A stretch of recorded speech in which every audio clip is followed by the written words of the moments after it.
Robert Gordon, one of rockabilly's earliest revivalists, and a familiar presence on the 1970s New York City punk rock scene, died Tuesday at the age of 75, his record label confirms to Variety. No cause of death was cited, although his family recently launched a GoFundMe campaign to assist with his battle with acute myeloid leukemia. Cleopatra Records would like to offer our deepest condolences to his family and friends. We liked working with Robert, and will miss his powerful baritone vocal as well as his focused dedication to his music, wrote label VP Matt Green.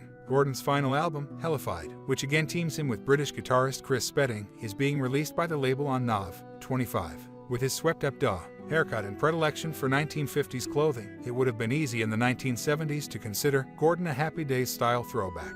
But with a deeply resonant and romantic voice, curatorial precision and excellent taste in guitarists, collaborators such as Spedding, Link Wray and Danny Gatton, Gordon was unique among neo-rockabilly revivalists. His work predated that of Brian Setzer's Stray Cats, who took the sound he embraced to the top of the charts in the early 1980s. Born on March 29, 1947 in Bethesda, Maryland, Gordon was a voracious radio listener and record aficionado with a taste for Eddie Cochran, Gene Vincent and, of course, Elvis Presley. After singing in various local bands, such as the Confidentials and the Newports in his teens, Gordon joined the National Guard to avoid the Vietnam draft, got married when he was 19, and had 2 children. By 1970, Gordon and his family moved to New York City to open a clothing boutique, but changed his focus to that city's burgeoning punk scene when the likes of Blondie, Television, and the Ramones began to storm CBGB.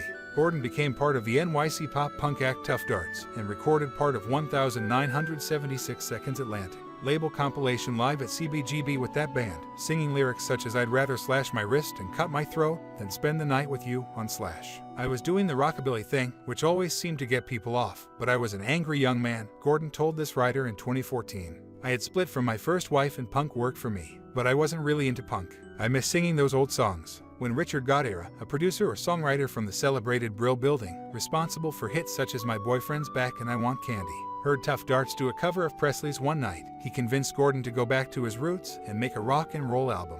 Gordon split Tough Darts, hooked up with Goddera and convinced original rockabilly legend Link Wray to record with them. The team debuted with 1977 Seconds Robert Gordon, with Link Wray, and quickly followed with Fresh Fish Special, an album that not only featured Elvis Presley's background vocalists, the Jordanaires, but Bruce Springsteen, who contributed the song Fire to the sessions, along with playing keyboards on the track. Bruce used to hang out at my 4th floor walk-up.